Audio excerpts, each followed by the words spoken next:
शांति। ओम शांति। ओम शांति। आज प्यारे बाबा के 27 तारीख के महावाक्य हैं। बाबा बोले, मीठे बच्चे, भारत भूमि सुखदाता बाप की जन्म भूमि है। मीठे बच्चे, भारत भूमि सुखदाता बाप की जन्म भूमि है। बाप ही आकर सभी बच्चों को दुख से लिबरेट करते हैं। प्रश्न है, सबसे ऊंची बड़ी लंबी कहानी कौन सी है जो तुम बच्चों के लिए कॉमन है? सबसे ऊंची बड़ी लंबी कहानी कौन सी है जो तुम बच्चों के लिए कॉमन है? बाबा बोले, इस ड्रामा के आदि मध्य अंत की कहानी बड़ी लंबी और ऊंची है। इस कहानी को मनुष्य नहीं समझ सकते। तुम बच्चों के लिए यह कहानी बहुत कैसी है? कॉमन है ना? हमारे लिए तो कॉमन है, पता है हमें सृष्टि के आदि मध्य अंत का राज। दुनिया वालों को पता नहीं है। तुम जानते हो ये ड्रामा कैसे हूबहू रिपीट होता है, यह सीढ़ी कैसे फिरती रहती है। गीत है ओम नमो शिवाय। ओम शांति। मीठे मीठे सिक्के लदे बच्चों ने महिमा का गीत सुना। किसकी महिमा? ऊंचे ते ऊंचे भगवान की महिमा, जिसको पतित पावन दुख हरता सुख करता भी कहते हैं। सुख देने वाले को याद किया जाता है। बच्चे जानते हैं सुख देने वाला एक ही परमपिता परमात्मा है। सभी मनुष्य मात्र उनको ही याद करते आए हैं। और धर्म वाले भी कहते हैं कि बाप आकर दुख से लिबरेट कर सुख देते हैं, परंतु यह नहीं जानते कि बाप तो सुख देते हैं।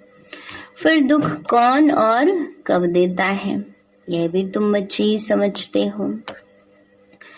नई दुनिया सो फिर पुरानी होती है तो उनको दुखधाम कहा जाता है।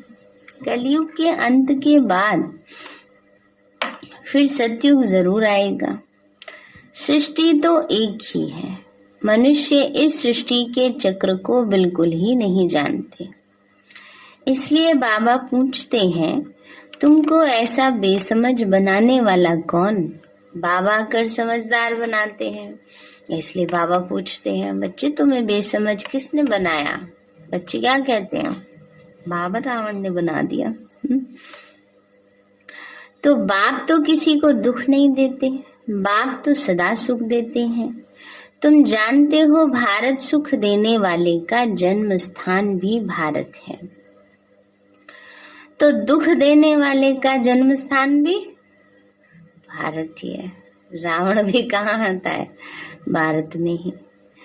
तो बाबा कहते, भारत में ही शिव जयंती भले मनाते, परंतु समझते कुछ भी नहीं। वो है ऊंचे ते ऊंचे भगवान की जयंती। उनका नाम है शिव। यह किसी को भी पता नहीं पड़ता। रावण को वर्ष वर्ष जलाते रहते हैं, परंतु वो क्या चीज है, कब से आया, क्यों जलाते हैं, ये कुछ भी नहीं जानते। बाबा ने कहा, कब से आया, क्यों ऐसा करते हैं, ये सब बातें जानते ही नहीं हैं। और कई लोग सोचते हैं श्रीलंका में रावण का राज था। श्रीलंका में रावण नाम का कोई राजा ही नहीं था कभी उनके इतिहास में, ना। तो इसलिए बाबा कहते पता ही नहीं है। बाप ही आकर समझाते हैं कि हर एक का पार्ट अलग अलग है। मनुष्य का पार्ट ही गाया जाता है। मनुष्य ही समझदार है, जानवर तो बेसमझ हैं। इस समय मनुष्य भी बेसमझ बन पड़े हैं। ये जानते नहीं कि दुख हरता सुख करता पतित पावन कौन, पतित कैसे बने और पावन कैसे बनेंगे। पुकारते हैं परंतु अर्थ नहीं जानते। इस समय है ही भक्ति मार्ग। शास्त्र भी सब भक्ति मार्ग के हैं।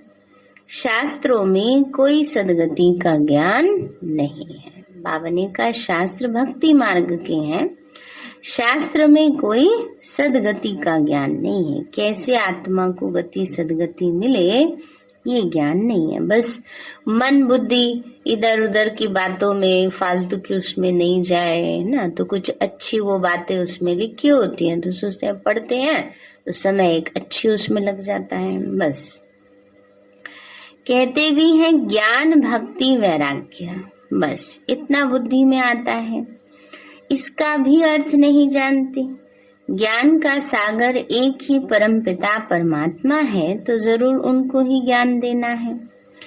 वही सदगुरु सदगति दाता है, इसलिए उनको ही पुकारते हैं, आकर दुर्गति से बचाओ।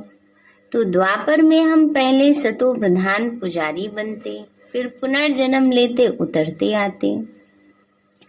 जो भी मनुष्य आते हैं सीढ़ी तो जरूर उतरेंगे ही। भले बुद्ध आदि का नाम सीढ़ी में नहीं दिया। बाबा ने कहा जो भी आएंगे, अब बीच में से कोई सीढ़ी पर आ गया है तो वो भी उतरेगा ही, जब सब उतर रहे हैं तो, है ना। अब चढ़ने का टाइम है तो सब चढ़ते हैं, चढ़ती कला है सबकी। इसलिए बाबा कहते हैं ना, चढ़ती कला तेरे भाने सबका भला। तो हम जाते हैं वापस तो हमारे बहाने सारी आत्माएं चली जाती हैं वापस अपने घर, और जब उतरते हैं तो सारी आत्माएं उतरती कला में आती हैं। तो अगर उनको दिखाओ तो भी उन्हें भी सीढ़ी तो उतरनी ही है, उनको सतो रजो तमो में आना ही है। अभी सब तमो प्रधान है। अब बाप समझाते हैं ये शास्त्र सब भक्ति मार्ग के हैं, जिसमें अनेक प्रकार के कर्म कांड हैं। ज्ञान देने वाला तो एक ही बाप है। ज्ञान सागर ही आकर सच्चा ज्ञान सुनाते हैं। तो आधा कल्प है दिन, उसमें भक्ति की तो बात ही नहीं ना। बाबा ने का आधा कल्प है दिन, दिन में कभी ठोकरे नहीं खाते हैं, वहां तो सुख ही सुख है। वह बाप का वर्षा तुमको कल्प के संगम पर ही मिलता है। बाबा कहते हैं बच्चे आधा कल्प दिन माना सतयुग त्रेता, तो सतयुग त्रेता में जाने के लायक बनते कब है? इस समय के पुरुषार्थ से। वो वर्षा हमें इस समय मिलता है। ये ज्ञान बाप उन्हीं बच्चों को देते जिनको कल्प पहले दिया था और कल्प कल्प देते ही रहेंगे। उनकी बुद्धि में ही बैठेगा कि रचयिता ही रचना का ज्ञान दे रहे हैं। चित्र कितने बनाते हैं, फिर उन्हों के कैलेंडर्स भी बनेंगे। नई चीज कोई निकलती है तो वो फैलती है। अभी भारत में रचयिता बाप आकर रचयिता और रचना का ज्ञान दे रहे हैं, ये भी फैलेगा और बाहर सबके पास जाएगा ना। तो कितना बाहर जा चुका? 135 देशों में बाबा का संदेश पहुंच चुका है ना। तो बाबा ने कहा 1-2 देश नहीं, 135 देश ना। इसलिए बाबा कहते हैं बच्चे, बाबा ने कहा कि बाहर जाएगा और आज वो बाहर पहुंच गया है। बाबा ने कहा बच्चे सबको पता पड़ जाएगा, बना बनाया ड्रामा है, इसमें फर्क पड़ नहीं सकता। दुनिया में तो अनेक मतें हैं, कोई कहते हैं नेचर है, कोई कहते हैं आत्मा निर्लेप है।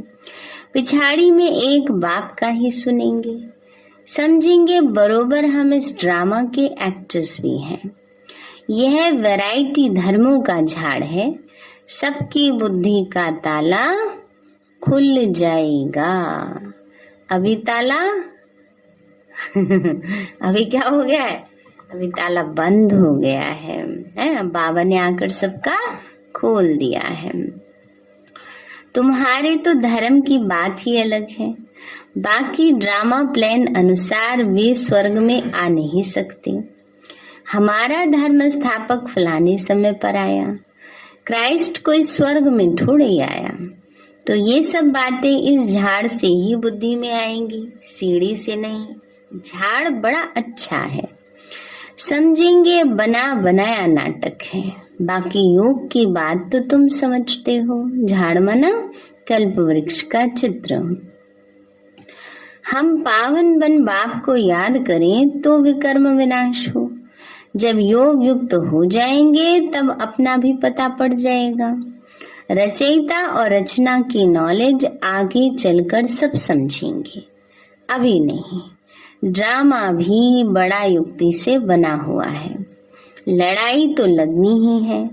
अभी तुम्हारी बुद्धि में ये ड्रामा का राज है। अगर कोई नया आ जाता है तो शुरू से लेकर समझाना पड़ता है। यह बड़ी लंबी कहानी है तो बहुत ऊंची, मगर तुम्हारे लिए कॉमन है। तुम जानते हो ये सीढ़ी का चक्र कैसे फिरता है।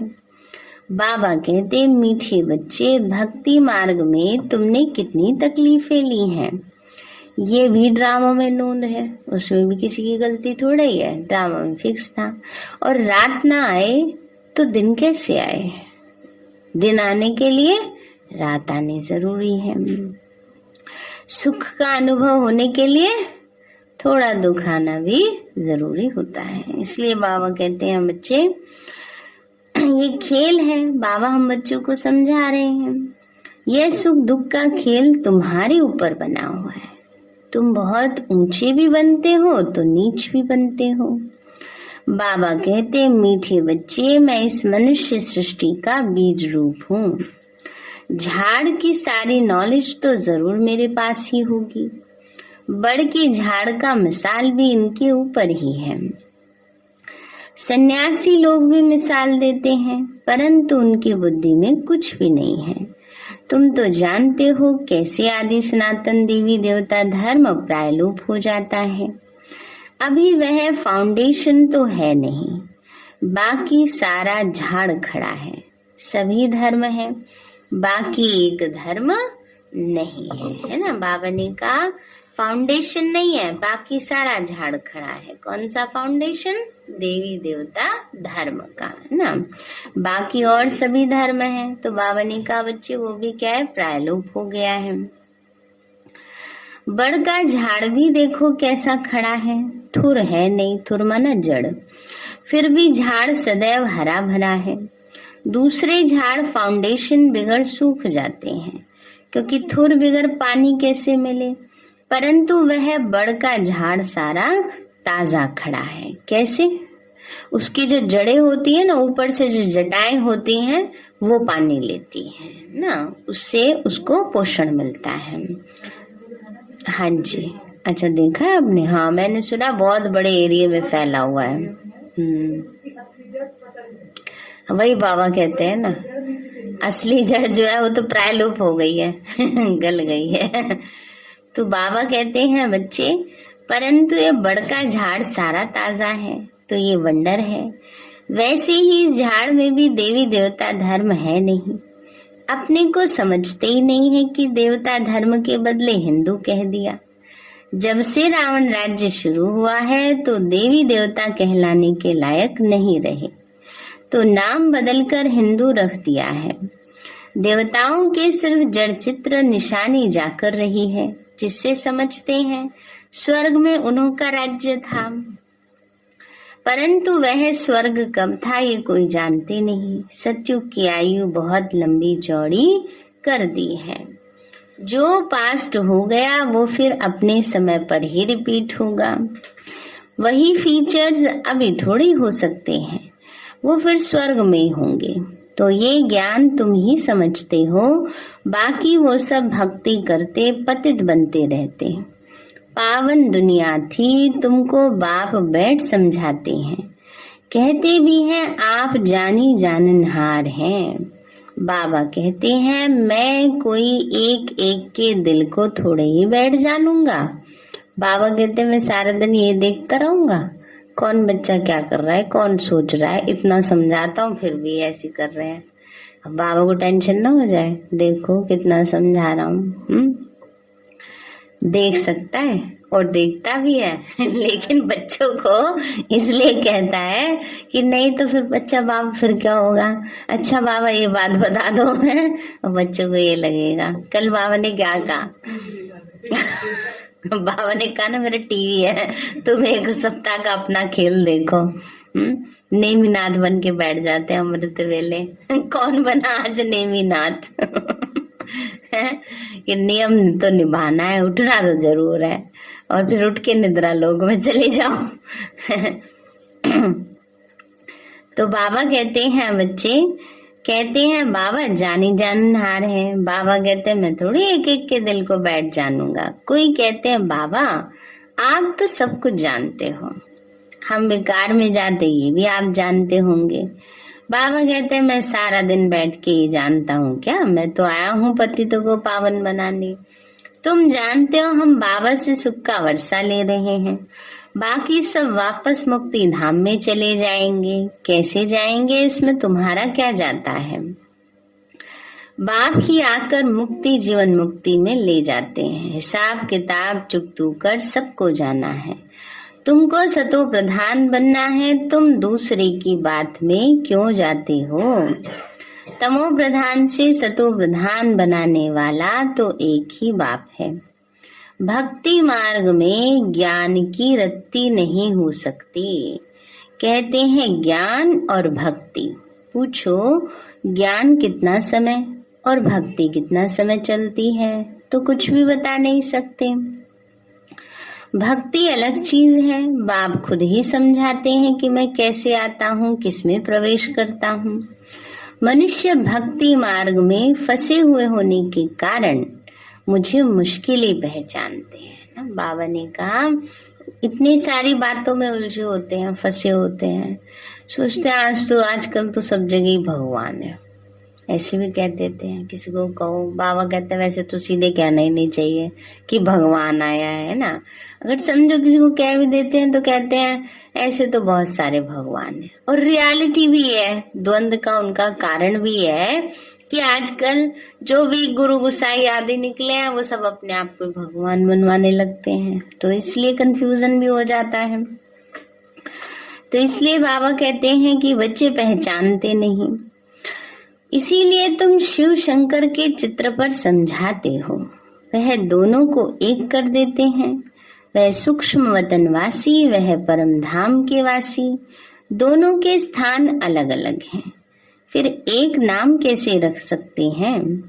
वह निराकारी, वह आकारी, ऐसे थोड़े ही कहेंगे। शंकर में शिव का प्रवेश है, इसलिए तुम शिव शंकर कह देते हो। बाप समझाते हैं मैं तो इस ब्रह्मा में प्रवेश करता हूँ, तुमको ये किसने बताया कि शिव शंकर एक है। शंकर को तो कोई गॉड फादर भी नहीं कहते हैं, उनको तो गले में सांप डाल के शक्ल ही कैसी बना दी है। बाबा कहते हैं देखो शंकर जी की तो शक्ल ही कैसी बना दी है, अर्थ नहीं समझते ना उसको। बाबा हम बच्चों को समझाते हैं किसका प्रतिरूप है, हमारे तपस्वी रूप का है ना।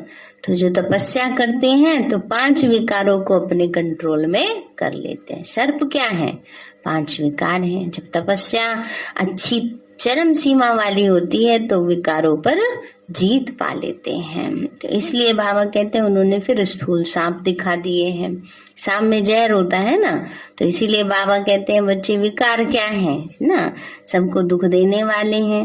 तो जो आत्मा पावरफुल तपस्या करती है तो विकारों पर जीत पा लेती है। फिर डमरू दिखाते हैं, कहते हैं शिव का डमरू डम डम बोले, अगम निगम के भेद हैं खोले। तो बाबा भी हम बच्चों को इतना ज्ञान देते हैं जो हमें पता ही चल जाता है, सारा ज्ञान है ना। अगम माना आना और निगम माना जाना, कि कब हम आते हैं सृष्टि पर, कब हमें जाना है, क्या परिवर्तन होना है। और क्या दिखाते हैं, किस पर बैठे हैं शंकर जी, मृग छाल है ना, शेर की खाल और मृग छाल 2 वो होते हैं। कहीं कहीं शेर भी दिखाते, की खाल भी दिखाते हैं, और कहीं कहीं हिरण की भी। तो खाल क्या है, ये शरीर क्या है, खाली ही तो है ना। तो इसको आसन बना लिया, इस पर भी विजय पाली, कर्मेंद्रियों के मालिक बन गए, देह से न्यारे हो गए। हाँ, देह से ही न्यारे हो गए, है ना, इस बात का प्रतीक है। फिर उन्होंने उसका स्थूल रूप ऐसा दिखा दिया है। जटाओं में गंगा है ना, तो बाबा क्या कर रहे हैं, ज्ञान गंगा बच्चों के मुख के द्वारा बहाते हैं। तो इसलिए बाबा ने कहा ज्ञान नहीं है ना, इसलिए सब चीजों को मिला दिया है, जिसको बाबा कहते सूत ही मुझा दिया है। समझो कई बार ऐसा होता है, कई सारे पड़े होते हैं आपस में, एक धागा एक जो उसका किनारा होता है ना, वो किस किनारे से जाके मिल जाता है ना। कुछ चीज उलझ जाती है, धागा उलझ जाता है, ऊन उलझ जाती है, तो क्या होता है, कहीं का किनारा कहीं से मिल जाता है। तो ऐसे ही शास्त्रों में क्या हो गया है, कहीं की बात कहीं लगा दी है, कहीं का किनारा कहीं से मिला दिया है ना। ये बात बाबा समझाते हैं। तो बाबा कहते हैं बच्चे, उनको गले में सांप डालकर शक्ल कैसी बना दी, फिर बैल पर सवारी दिखाते हैं। शंकर को भगवान ही तो बिल्कुल ही नहीं मानेंगे। बाबा कहते हैं चलो हिंदू धर्म वाले तो मान ले और धर्म वाले तो मानेंगे ही नहीं। और शंकर जी की कहीं मंदिर नहीं बनाते हैं, शंकर जी के तो सिर्फ शमशान पे मूर्ति होती है। देखा होगा आप सबने, शमशान के ऊपर शंकर की मूर्ति जरूर होती है। शिव जहाँ शिवलिंग होगी, शिव बाबा है, वहां पर शंकर जी की रखते हैं, लेकिन खाली शंकर का मंदिर कहीं नहीं बनाते हैं। शिवलिंग भी होती है, शिव परिवार जरूर होता है। हाँ हाँ हाँ, खाली शंकर जी का नहीं, खाली शंकर जी का सिर्फ एक ही शमशान में होता है। हाँ, हो सकता है, नहीं शिव होना चाहिए, शंकर होना हो कोई फर्क नहीं पड़ता। शिव, हाँ शिव परिवार जरूर होगा, शिवलिंग के साथ में शिव परिवार जरूर होता है, वो हर मंदिर में होता है, चाहे छोटे से छोटा होगा। आप देखो रोड के किनारे जो बना देते हैं ना, उनमें भी वो जरूर रखते हैं, क्योंकि उसके बिना तो मंदिर अधूरा होता है। हाँ, महाकाल में। तो बाबा कहते हैं बच्चे, फिर ये शंकर को तो बिल्कुल ही नहीं मानेंगे। एक शिव बाबा ही भक्ति में सबकी मनोकामना पूर्ण करते हैं। शंकर के लिए तो सिर्फ कहते हैं आंख खोली तो विनाश हो गया, बाकी सूक्ष्म तन में कोई बैल सर्प आदि थोड़ी होते हैं। वह तो पैदाइश यहाँ की है, कितने पत्थर बुद्धि बन गए हैं, यह भी समझते नहीं है कि हम पतित हैं। बाबा कहते हैं मैं इन साधुओं का भी उद्धार करने आया हूँ। साधना की जाती है कुछ प्राप्ति के लिए, तो साधु लोग फिर अपने को शिव व भगवान कैसे कहला सकते हैं। शिव को तो साधना करने की दरकार ही नहीं, उनके नाम तो है ही सन्यासी। भगवान को कभी सन्यास करना पड़ता है क्या? सन्यास धारण करने वाले को गेरू वस्त्र धारण करने पड़ते हैं, तो भगवान को भी यह वेश धारण करना पड़ता है क्या? वो तो है ही पतित पावन। कहते हैं मैं इन वेशधारियों का भी उद्धार करता हूँ। ड्रामा अनुसार हर एक अपना अपना पार्ट बजाते हैं। भक्ति मार्ग में मनुष्य जो कुछ करते हैं समझते ही नहीं। शास्त्रों में किसी की सदगति नहीं होती, सदगति होती है एक सत्य बाप से, है ना। बाबा हम बच्चों को समझा रहे हैं, बच्चे शास्त्र पढ़ने से सदगति नहीं होती। जिनको बाबा पर निश्चय, जिनको सच्चा ज्ञान गीता का समझ में आ गया। अज्ञानियों के सामने ये नहीं बोलना चाहिए शास्त्र से कभी तुम्हारी सदगति नहीं होगी, उनकी तो भावनाएं शास्त्रों में, है ना। तो इसलिए बाबा कहते हैं जो बाबा की मुरली की बातें होती हैं वो सबके लिए नहीं होती है ना। इसीलिए उनको पहले क्या समझाया जाता है, 7 दिन का कोर्स कराया जाता है। बाबा कहते हैं ड्रामा अनुसार यह शास्त्र भी जरूरी है ना। फिर बाबा ने समझा दिया ना कि समय अनुसार जिस चीज को आना है वो जरूरी है।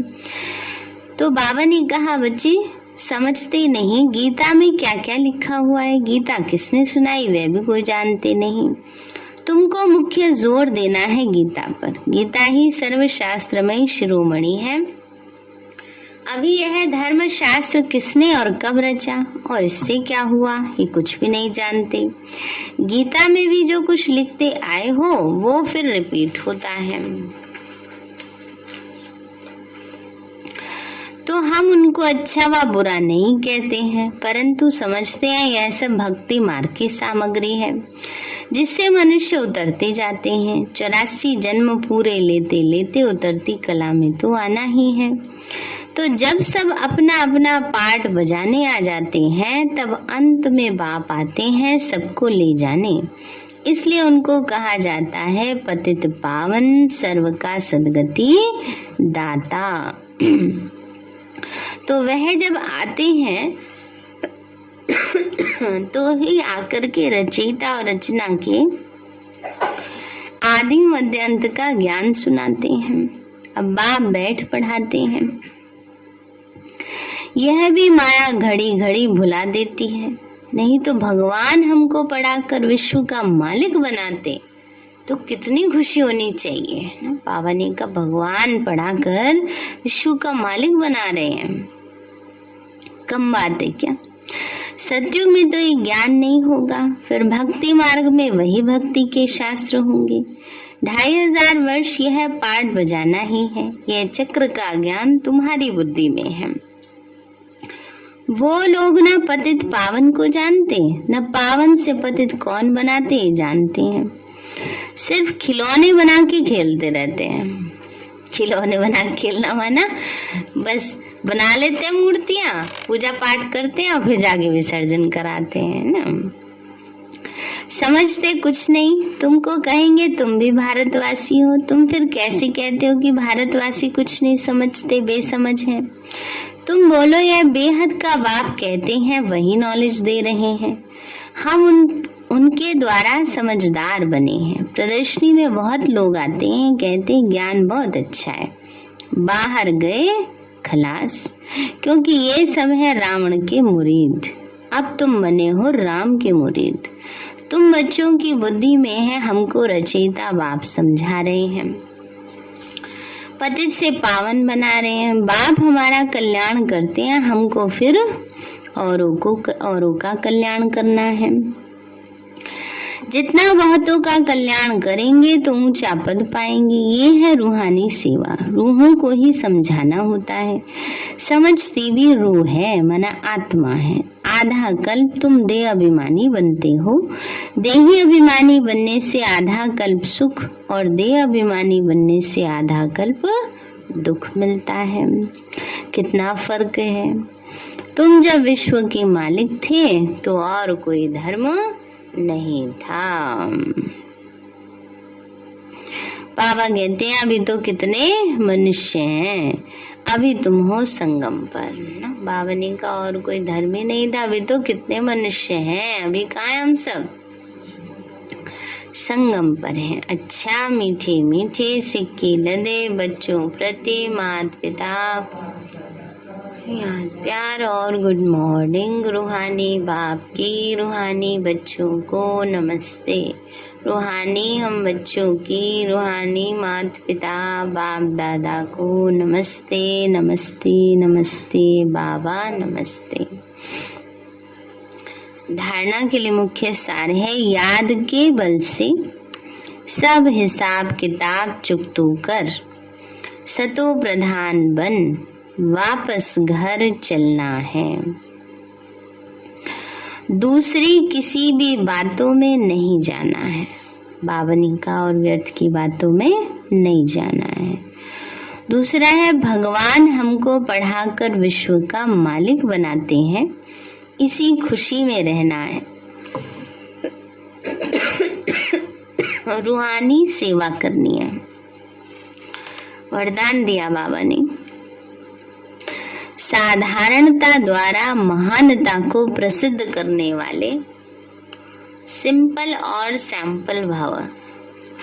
साधारणता द्वारा महानता को प्रसिद्ध करने वाले सिंपल और सैंपल भाव।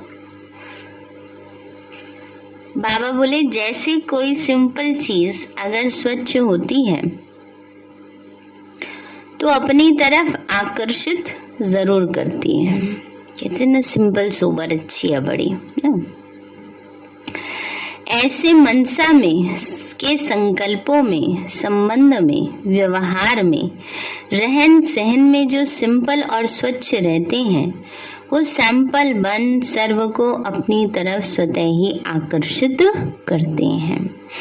सिंपल अर्थात साधारण, साधारणता से ही महानता प्रसिद्ध होती है। जो साधारण, साधारण का भाव है या सरल, अर्थात सिंपल नहीं, वो प्रॉब्लम रूप बन जाते हैं। यूं तो बाबा कहते हैं हमारे संकल्प साधारण नहीं होने चाहिए, ऑर्डिनरी नहीं होने चाहिए।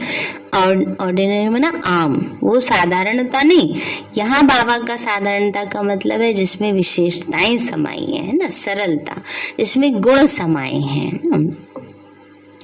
तो जो साधारण अर्थात सिंपल नहीं वह प्रॉब्लम रूप बन जाते हैं। स्लोगन है दिल से कहो मेरा बाबा, तो माया की बेहोशी से आंखें बंद, आंखें खुल जाएंगी। दिल से कहो मेरा बाबा, तो माया की बेहोशी से बंद आंखें खुल जाएंगी। सारे हैं मीठे बच्चे, भारत भूमि सुखदाता बाप की जन्मभूमि है। बाप ही आकर सभी बच्चों को दुख से लिबरेट करते हैं। प्रश्न है सबसे ऊंची बड़ी लंबी कहानी कौन सी है जो तुम बच्चों के लिए कॉमन है?